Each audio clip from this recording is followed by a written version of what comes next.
আসসালামু আলাইকুম প্রিয় দর্শক।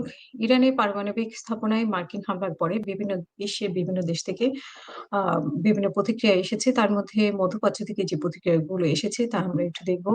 ওমান থেকে বলা হয়েছে যে মধ্যপ্রাচ্যের দেশ ওমান, ওয়াশিংটন এবং তেহরানের মধ্যে পারমাণবিক আলোচনার মধ্যস্থতাকারী ছিল।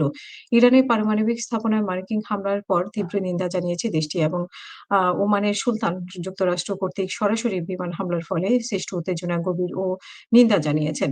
সৌদি আরব যেটা বলেছেন যে যুক্তরাষ্ট্রের সাথে শক্তিশালী নিরাপত্তা সম্পর্ক রয়েছে সৌদি আরবের মার্কিন হামলার পর সৌদি আরব ইরানের সার্বভৌমত্ব লঙ্ঘনের নিন্দা জানায়। দেশটি বলছে যে এই ধরনের হামলায় ইরানের সার্বভৌমত্বের উপরে আঘাত।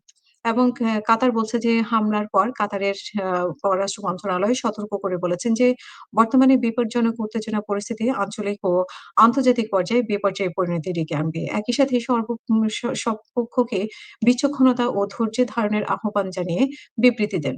এবং মিশরের পক্ষ থেকে বলা হয়েছে হামলার পর এই অঞ্চলে আরো বিশৃঙ্খলা এবং উত্তেজনার দিকে ঝুঁকি বাড়তে পারে বলে উনি সতর্ক করেছেন এবং দেশটি জোর দিয়ে বলেছে যে সামরিক সমাধান নয়, রাজনৈতিক এবং কূটনৈতিক আলোচনাই এই সংকট থেকে বেরিয়ে আসার একমাত্র উপায়। লেবানন বলেছেন যে লেবাননের রাষ্ট্রপতি জোসেফ আউন বলেছেন ইরানের পারমাণবিক স্থাপনাগুলোর বোমা হামলার উত্তেজনা বৃদ্ধির আশঙ্কা বাড়িয়ে তুলছে, যা এ অঞ্চল এবং দেশের নিরাপত্তা ও স্থিতিশীলতার জন্য হুমকি স্বরূপ।